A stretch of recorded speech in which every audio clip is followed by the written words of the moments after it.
In 1873, deep in the forgotten hills of Redstone Territory, a woman was traded like livestock, handed off by her own father as if she were a broken tool, no longer fit for use. To most, Eliza Harland was a failed wife, worthless without the ability to bear children. But to a widower with 5 children and a heart weighed down by grief, she wasn't a burden. She was a chance to rebuild what life had torn apart. And on that stretch of land where the wind carried away even the smallest hope, something unexpected began to take root. A family.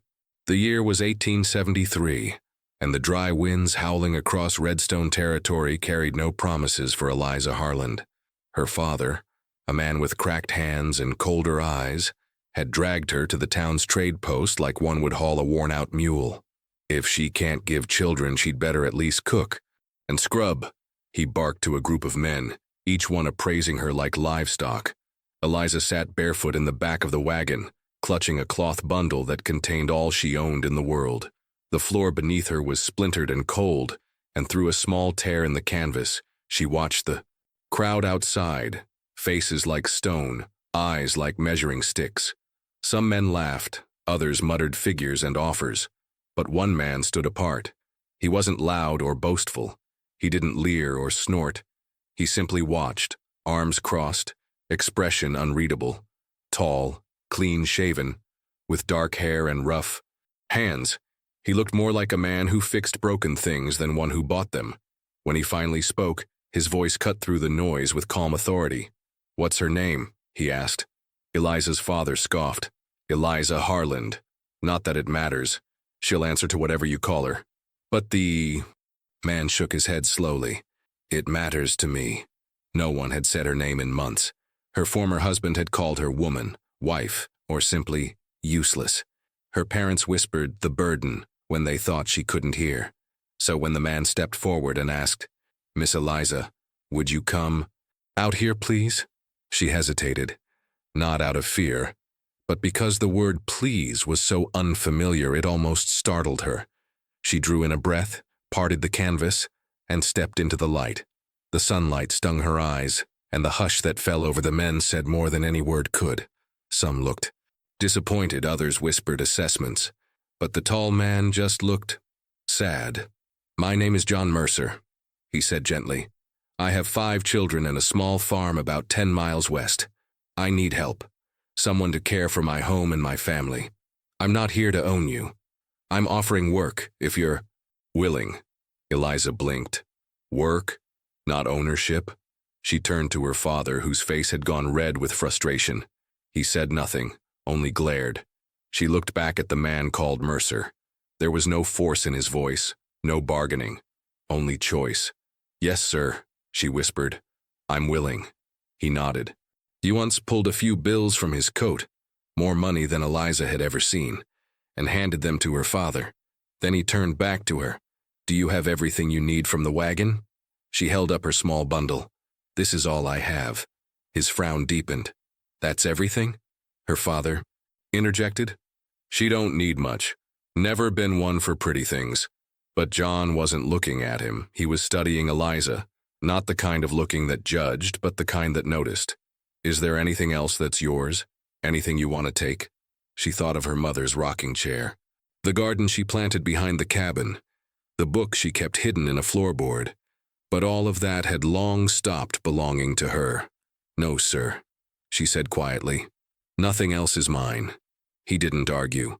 Instead, he shrugged off his own coat and draped it over her shoulders, warm, heavy, and smelling of pine wood and fire smoke.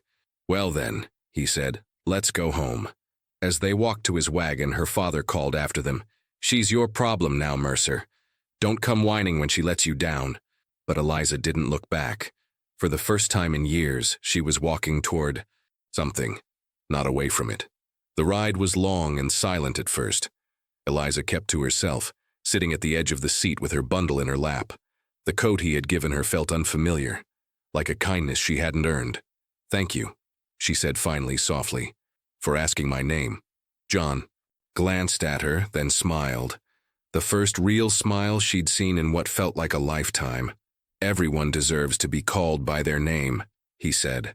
That's where dignity begins.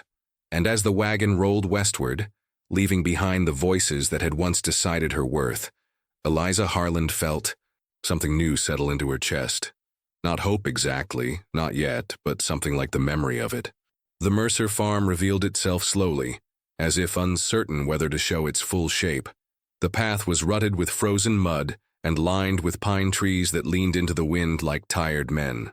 The house at the center of the land wasn't grand, just a two-story structure of wood and stone worn at the corners but sturdy. It stood like a man still grieving, solid on the outside, but with a weight pressing down on everything within. As the wagon pulled in, Eliza tightened her grip on her cloth bundle. The coat John had given her still hung on her shoulders, and though it shielded her from the cold, it couldn't quiet the storm building in her chest. 5 faces appeared behind the window, eyes wide, mouths still. When John knocked on the doorframe, the first to open it was a boy almost grown, tall, with the same quiet tension as his father, but a sharper edge behind the eyes. "This is Caleb," John said. 17, thinks he's already a man, and most days I don't argue with him. Caleb nodded once in greeting. Behind him came Grace, 13, with her mother's eyes and a worn notebook pressed tightly to her chest. The twins followed, Luke and Lily, age 10, barefoot despite. The chill and curious beyond caution. And then came the smallest shadow, peeking out from behind Grace's skirts. Maisie, 6 years old, all bones and eyes. No one spoke to Eliza, and she didn't expect them to. She'd seen enough grief to recognize it in others. This wasn't coldness. It was armor. John turned to his children and said simply, "Miss Eliza is here to help us. Give her the same respect you'd give your mother." The air shifted, but no one spoke. John led Eliza inside. The interior of the house was a portrait of exhaustion. Plates piled on the kitchen table, socks draped over the backs of chairs, books stacked in corners and boots kicked beneath benches. Everything was clean, but nothing was cared for. A home surviving, but not living. "They do what they can," John muttered. "But it's too much. They've grown up too fast." Eliza said nothing, only removed the coat and rolled up her sleeves. "Let's see what we can do before nightfall." She didn't ask for help. She didn't give orders. She simply started, clearing the table, organizing shelves, wiping surfaces. She folded clothes with quiet efficiency, and when she found a bucket of half-frozen water, she warmed it over the fire and scrubbed every dish until the kitchen gleamed. Slowly, the children began to watch. Then they hovered. Then they joined in. Grace stood beside her as she kneaded bread dough, watching every movement. "You know how to bake?" she asked quietly. Eliza smiled. "My mama used to say you can teach anyone to read a recipe, but not everyone can feel when bread's ready to rise." Grace nodded like it was a riddle worth keeping. The twins brought her kindling without being asked. Maisie crept closer each hour, like a skittish kitten testing the warmth of a hearth. But everything changed when the scream came. It echoed from behind the barn, sharp, high, and panicked. Eliza dropped the wooden spoon she was holding and ran, her skirt catching on briars as she rushed toward the sound. 4 of the children were already gathered beneath the great pine tree that stood like a sentinel at the edge of the field. High above, Maisie clung to a thick branch 20 feet off the ground, shaking like a leaf. "She chased after the cat," Lily cried. "She's stuck." Caleb was shouting for their father, but John had gone to the far pasture. They were on their own. Without thinking, Eliza kicked off her shoes and approached the tree. "I'll go," she said. "I used to climb apple trees higher than this before I was your age." "You don't have to," Caleb started, but she was already halfway up. Her hands remembered what her heart had forgotten, the rhythm of bark and branch, the balance of weight and fear. In minutes, she was level with Maisie, who clung to the trunk, sobbing. "It's all right, sweetheart," Eliza said softly. "We'll go together, one step at a time." Maisie didn't argue. She pressed her face into Eliza's shoulder and held tight. With one arm and careful feet, Eliza carried her, down slowly, branch by branch. When they reached the ground, Maisie didn't let go, not for minutes. Around them, the others watched, breathless. Grace looked as though she wanted to cry. Caleb stared like he was seeing a stranger become something familiar. Lily whispered, She's like Mama. That evening, the house was different. The children gathered near Eliza as she cooked, eager to help. Grace asked for the bread recipe. Luke and Lily offered to set the table. Maisie refused to leave her side. When John returned, he paused in the doorway, taking it all in. The smell of fresh baked dough. Bread, the quiet hum of chores being done with laughter instead of duty. The way his children hovered near a woman they barely knew, yet somehow already trusted. Sounds like quite a day, he said gently. Eliza, with flour on her apron and soot on her sleeves, simply nodded. They're good children. They're good, she said. And this is a good house. It just forgot how to feel like home. That night, as the fire crackled low and the snow pressed gently against the window panes, Eliza lay awake in the small room she now shared with Grace and Maisie. In the darkness, a voice whispered from across the room. Are you staying? It was Lily. Eliza didn't answer right away. She turned toward the ceiling, listening to the sounds of the house breathing around her. The quiet wasn't heavy anymore. It was full. If you'll have me, she whispered. The silence that followed was not uncertainty. It was yes. The frost clung to the windows like lacework etched by time, and spring still felt like a distant rumor. But inside the Mercer home, warmth had begun to grow in places that had long been cold. The firewood was stacked high, not just by Caleb, but by Luke and Lily racing to impress Eliza. Grace now hummed as she cleaned, and Maisie clung to Eliza as naturally as a daughter would to her mother. There were no declarations, no ceremonies, no labels, but the shape of family had begun to reform itself within those wooden walls. Yet beyond the boundaries of the farm, whispers stirred. In a town as small and proper as Redstone, little went unnoticed for long, and the sight of a woman, unmarried, previously discarded, living under the same roof as a widowed man with 5 children, that was more than gossip. It was, in the eyes of some, scandal. The first confrontation arrived on a wind-bitten morning, borne atop a gray mare and a glare sharp enough to chip stone. Penelope Caraway, matron of Redstone propriety and self-appointed guardian of its morals, rode up the path without an invitation and without dismounting. Her black riding coat flared behind her like a warning flag. John had just stepped from the barn when her voice snapped through the air. "John Mercer," she called. "We need to speak. Immediately." Eliza was hanging damp sheets on the line when she heard it. The wind carried Penelope's voice through the fabric like a blade slicing through cotton. She felt her stomach twist. She had known this would come. Perhaps not so soon, but inevitably. She wiped her hands and moved slowly toward the front of the house, her footsteps firm despite the weight pressing down on her chest. "Good morning, Mrs. Caraway," John said, polite but unbending. "Don't you good morning?" "Me, John," she snapped, sliding from the saddle with surprising agility for a woman of her age. "You've put yourself and your children in the center of disgrace, an unmarried woman living under your roof, cooking your meals, sleeping, who knows where." "She sleeps in the room with my daughters," John replied calmly, but his jaw was tight. "She's here to help." "Help, is that what they call it now?" Penelope looked past him and spotted Eliza. Her gaze narrowed. "You. I warned the townsfolk about women like you. First they say they're caretakers, then they take husbands, then they take reputations." Before Eliza could speak, Caleb stepped out onto the porch, arms folded across his chest. "She saved Maisie's life last month," he said, his voice low and clear. "She climbed a tree to bring her down. No one else could have done that. She makes the house feel warm again," Grace added, now emerging behind him. "And she teaches me how to read better." Lily and Luke soon joined them, and Maisie, as always, stood closest to Eliza, clutching the hem of her skirt like a flag of allegiance. Penelope's mouth tightened. "Children do not understand propriety. Adults must set the example." "I'm trying to," John said, "by showing them that kindness and dignity matter more than gossip." "There are rules, John. There are standards," Penelope hissed. "The church won't stand for this." "Then let the church speak to me directly," John said, his tone hardening. Eliza stood silently. Through it all, her heart hammering. She wanted to disappear, to shield the children from this ugliness, to spare John the fallout. She could already see it unfolding. The stairs in town, the whispered judgments, the possibility of the children being shunned in school. She wouldn't let them suffer. For her presence. That night, as the snow fell again in soft flurries, Eliza stood at the sink long after the dishes were washed. The kitchen was quiet. Too quiet.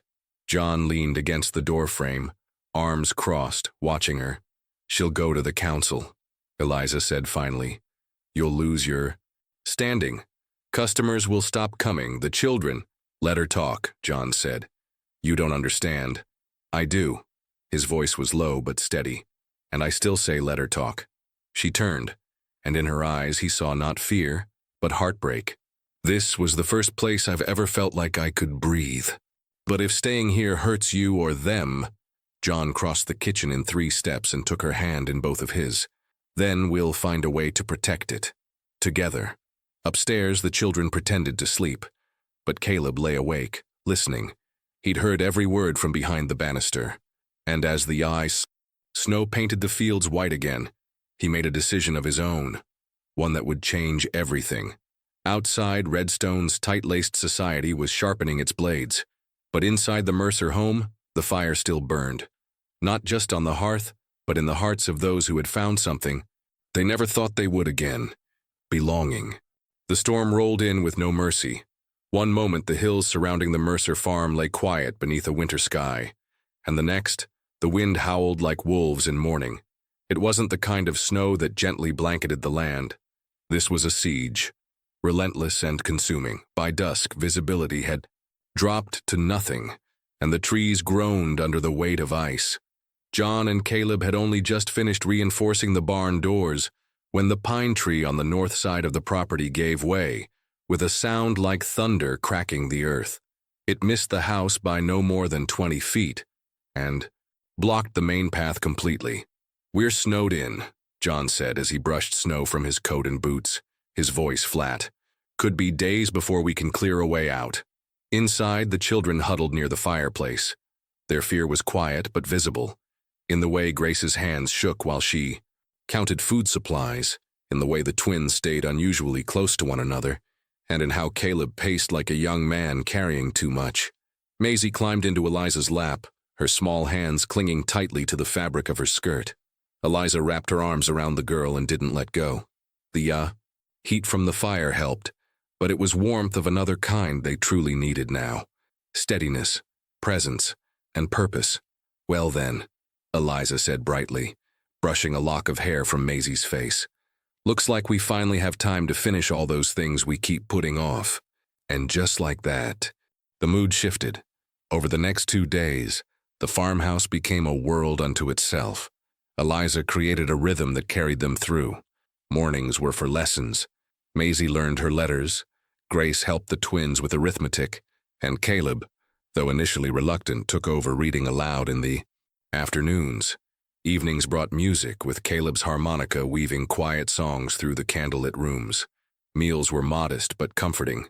Eliza taught them how to make soup stretch, how to bake without wasting flour, how to fill time without letting dread creep in. John, always watchful, began to see something he hadn't dared to hope for: joy. Not just distraction, not mere survival, but genuine if fragile happiness. It startled him, and it humbled him. The children laughed again. Grace played like a child instead of a caretaker. Lily and Luke invented games that filled the rooms with mischief. And Maisie, bright-eyed and fearless in Eliza's arms, began to hum as she braided scraps of cloth into dolls. Then came the scream. It shattered the quiet like glass exploding across wood. Everyone ran. Eliza first, heart pounding, Caleb on her heels. In the barn, Maisie lay crumpled at the foot of the loft ladder, unmoving. Her little body twisted in a way that made Eliza's stomach turn. There was blood on the floor, dark and pooling near her temple. Her left arm bent at an unnatural angle. "Get your father," Eliza barked, her voice sharp with panic. Caleb froze for a second, then, Eliza knelt beside the girl. "Maisie, can you hear me?" The child whimpered but didn't open her eyes. Her chest still rose and fell, thank God, but the break in her arm was clean and terrifying. When John arrived, winded and pale, Eliza didn't wait for his judgment. Her arm's broken. We need a doctor. He's in Denver. Won't be back until next week, John answered. And Eliza saw it, the terror behind his steady eyes. Then we don't have time to wait. John looked at her. Eliza, if we get this wrong, if we do nothing, she may never use the arm again, or worse. She didn't ask. She didn't. For permission, she took it. In the kitchen, she boiled water. Caleb brought clean linens. Grace found splints, 2 pieces of straight barnwood. The twins stood at the doorway, wide-eyed. John cleared the table. Eliza knelt beside it with Maisie, her hands calm, her voice soft. "Baby girl," she said gently. "This is going to hurt, but I promise I'll be right here." Maisie barely nodded. Eliza counted under her breath and pulled. The snap echoed in the room, followed by Maisie's scream, raw and deep. Then silence. Eliza worked quickly, wrapping the arm, tying the splints, pressing cloth to the wound on her head. It all came back to her. The things her mother had taught her in secret, in dirt-floor rooms with no doctors for miles. Healing born of necessity, of love. When the final knot was tied, Eliza slumped back against the wall. Her hands were shaking, but her voice never had. Later that night, Maisie woke up. Her first word was, "Mama?" Eliza leaned over, brushing a curl from the child's forehead. "I'm here. You fixed me," Maisie whispered, "like you fixed my doll." The next morning, the snow began to ease. Maisie sat in the corner near the fire, arm in a sling, instructing Lily on how to make pancakes just right. The household buzzed with quiet awe. No one said it aloud, but they all felt it. Eliza had done more than repair a broken arm. She had proven once and for all that she belonged. She wasn't just someone who folded clothes and stirred pots. She was the person they turned to when everything went wrong. She was family. Spring crept slowly into Redstone, carried by soft winds and the tentative green of new leaves. The snow melted reluctantly, revealing the earth beneath like secrets long buried. Eliza was hanging sheets to dry in the sunlight when she saw them. 2 riders in the distance, their figures etched against the horizon like bad memories returning. She didn't need to squint. She knew the shape of her father's shoulders, hunched and aggressive, and she knew the proud, straight posture of the man beside him, Nathaniel Rourke, her former husband. Her heart didn't race, it anchored. She stepped off. The porch quietly called for Caleb and sent Lily to fetch John from the barn. The children responded without question, their movements fluid, a family that had learned to read tension without words. Maisie clung to Eliza's hand, her small fingers curling tightly around hers. The 2 men dismounted without invitation. Her father's voice split the spring air like a whip. "Time to come home, girl. Enough of this foolishness." Nathaniel didn't speak right away. He removed his gloves slowly, his eyes scanning the house, the land, the children gathered like sentinels. Finally he said, "I've come to reclaim what's mine." "You're not welcome here," Caleb said, standing on the porch with the rifle in his hands. Not raised, but present. "I didn't speak to you, boy," Nathaniel snapped. "She belongs to no one," John said as he approached, wiping his hands on a rag. His voice was calm, but iron sat beneath it. "And if you came here thinking you could drag her back like a mule, you're in the wrong valley." Nathaniel reached into his coat and pulled out folded papers. "Legal marriage certificate, signed in Kansas. This woman is still my wife in the eyes of the law." "Then the law is slower than the truth," John replied, "because she's no one's property. She gets to choose." Eliza stood tall between them. "You discarded me, Nathaniel. Told everyone I was broken. Now your second choice didn't work out and you've come crawling back. But I'm not the woman you left behind. You ran," he said, his voice full of disgust. "You ran because you couldn't handle your duty." "I ran," she corrected, "because no one in that house saw me as a human being. Because you called me barren, useless, a waste. You looked at my empty womb and saw a void, but never once asked what was inside." "My heart." Her father shifted uncomfortably. "He's offering you a second chance, Eliza. Men don't do that often. And women don't survive what I did unless they grow a spine sharp enough to cut free," she answered, her voice unwavering. The children stepped closer, a wall of loyalty. Maisie clung to her leg. Grace took her hand. Caleb stood just a pace behind, steady as a tree. Lily and Luke flanked John. Nathaniel's face reddened. "I'll take her back one way or another." "You'll do nothing of the sort," John said, stepping forward, "because she's part of this family now, and if you try to take her by force, you'll answer to me, and to every man in this valley who knows what it means to protect someone worth keeping." Nathaniel looked at Eliza again, but this time, he saw what he hadn't expected. Fire. Not rage, not rebellion. Resolve. The kind that doesn't back down, the kind that has survived too much to tremble anymore. "No," she said simply. "No," her father echoed, baffled. "I choose to stay, not because someone owns me, but because I've built something here, a home, a life, a family who sees me, who needs me, who loves me, not for what I might give them, but for who I am." Nathaniel stepped back. Her father opened his mouth but found no words. There was nothing left to take. The two men mounted their horses and left in silence. That night, as the stars came out and the family gathered for supper, the air was different. Something had been sealed, claimed. Eliza wasn't just the helper, the cook, the caretaker. She was the mother. She was the heart. After the meal, while the children played a quiet game near the fire, John brought Eliza a cup of tea and sat beside her on the porch. The mountains loomed in the distance, steady and vast. "I've seen a lot of storms," he said, "but the worst ones don't come from the sky." "No," Eliza agreed. "They come on horseback, wearing your past like a weapon. But you stood tall," he said, admiring her. "And now you're still here." She sipped her tea. "I never wanted to belong to anyone. I just wanted to belong. Somewhere." John looked at her, eyes soft. "You do." And in that silence, beneath a sky blooming with stars, Eliza knew what peace truly meant. If this story touched your heart, don't forget to subscribe to Souls of the Old West. Give it a like, leave a comment telling us what moved you most, and share it with someone who'd love a story like this. Your support keeps these powerful tales alive.